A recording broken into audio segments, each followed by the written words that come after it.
All right, everyone, there's a lot here. Don't shoot the messenger. Not out to hurt anybody's feelings. In fact, I'm finding a great deal of sympathy. So let's just go through this now. 1, is obesity a disability? Yes, it matters. It matters a lot. 2, are the airlines discriminatory in their seat policy or no seat policy? 3, what does a plus-size travel influencer mean? I said it. What does that mean? What does a plus-sized travel influencer mean? It's a thing. All right, I want you to meet Jalen Chaney, and I'm going to tell you up front, I think Jalen's got a point. Now, what to do about it, of course, is going to start a raging debate, and that's fine. How should this play out? Should airlines create, and I don't want you to laugh, I'm not doing it. I'm not going Trump on you. Should the airlines create bigger seats? It's not your imagination, by the way, because the seats have been getting smaller. We've been getting bigger, much, much bigger over time, but the seats have been getting smaller. And one of the issues in here, and don't act like I'm joking around because I'm not, this is becoming a pretty big deal. Should the airlines create bigger seats? I mean, we'd like it. Selfishly, we would. So you want to make them do it? Now what? Should this issue be regulated? For example, in Canada, are Canadians as fat as we are or fatter? They're not fatter, are we? No one's fatter than we are. But what is there an obesity problem in Canada? Either way, in Canada, they actually have a policy. There is a one person, one fare policy. Is that fair? And yes, it also matters. Oh, boy. I'm not going to be the one joking around. Some of you are going to act silly. I'm not. I think this is actually turning into a pretty serious and kind of, I've got some sympathy here. But here you go. Yahoo News reports, plus-size travel influencer Jalen Chaney launched a petition urging the Federal Aviation Administration to mandate all airlines have a comprehensive customer of size policy that prioritizes the comfort and well-being of all passengers. If you laugh it off, she got 17,000 signatures. There you go. She says, we need the policies to be a little bit more standardized. At the bare minimum, we need every airline to have a policy that tells people of size how to navigate the airline. I don't disagree, by the way. I kind of agree with her. But that's not where this thing is. That's not the only place where this is getting complicated. The issue is going to be what to do about it. So I agree with her point there. I do. Now what?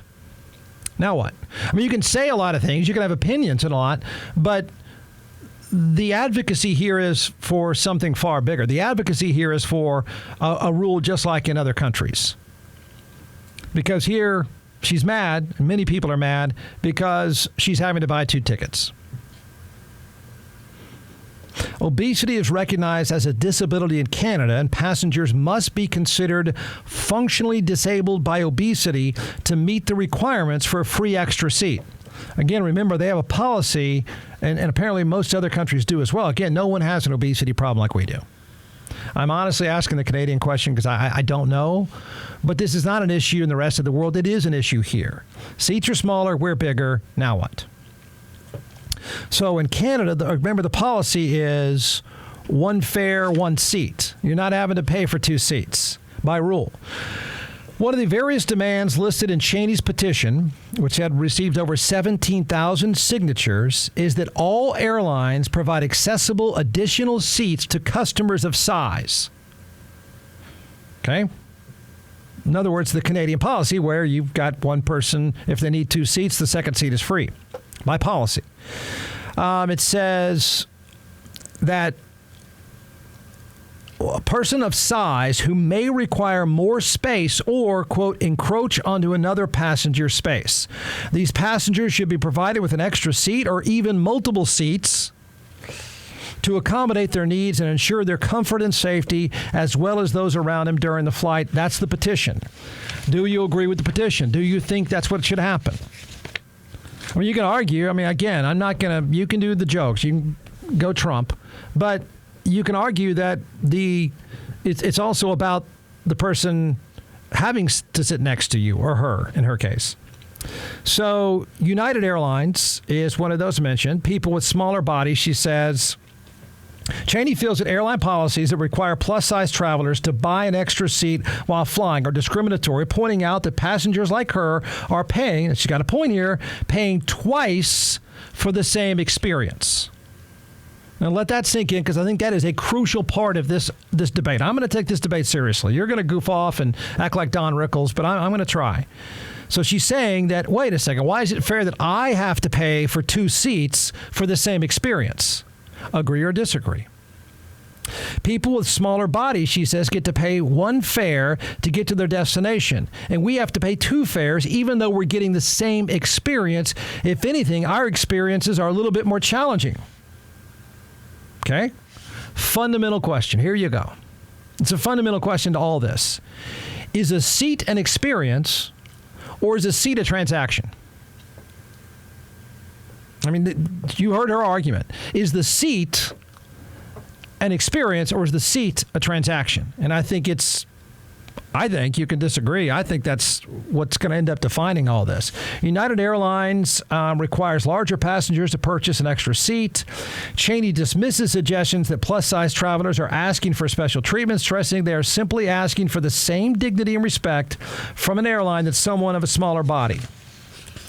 According to Cheney, aside from being a financial burden, the prospect of paying for 2 seats is an added complication, she's right, to an experience that is already very difficult for many plus-size travelers. There are so many different things, she says, obstacles that are in our way. She's right. I mean, that's fair. She goes on to say the stereotypes that surround plus-size travelers and the hostility towards us when we're traveling by plane is honestly horrendous. It can just be such an uncomfortable experience. She admits she's been subject to abuse, even death threats from members of the public. All right, you suck, by the way. All right, I'll dive in. Do you think this should be labeled a disability and accommodations be built in just like anyone else with a disability? Question number 1, pretty fundamental stuff. I think this sucks for someone having to go through it. I find her very sympathetic, and I find her being very honest. I feel badly about it. It sucks. Traveling sucks anyway these days. The airlines suck. I don't blame her for being upset. I don't deny also her argument that it's a financial burden. You got to buy 2 plane tickets.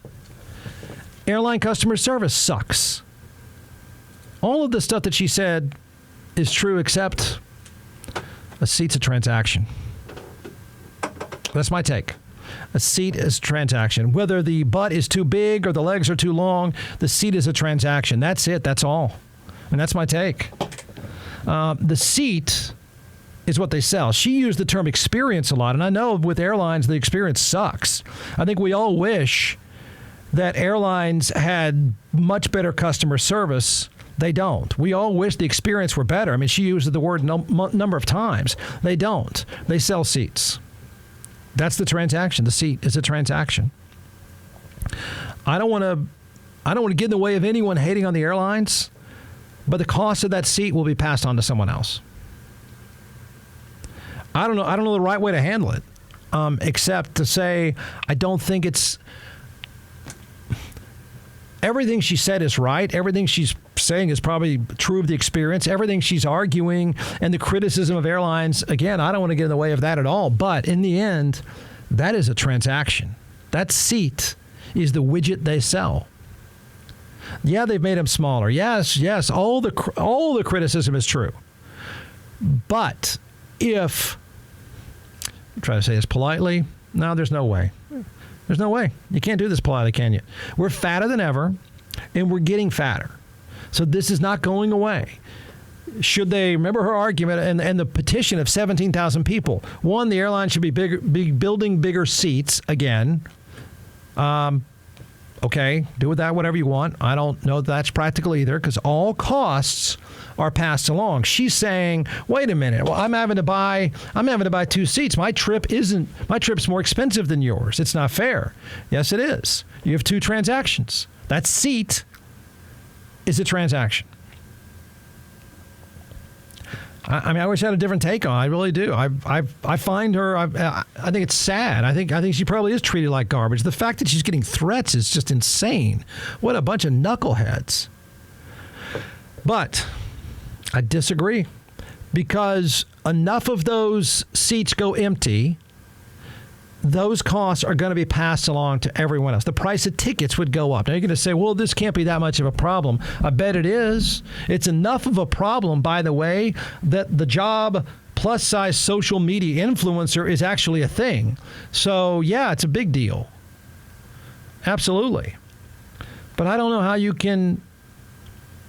I don't think it's a practical policy to say you get it for free. I don't. I mean, if they want to make the accommodation, but as a policy, I just don't think that's practical. And I know when she's talking about the rest of the world, I mean, she's right. I mean, they probably do have a policy that you can give the seat away. But guess what? In the rest of the world, this is not a problem. It's really not. I don't know. Like, you have to answer me about Canada. But no. I'm sorry. That experience is bad enough for all of us, whether you're big or not.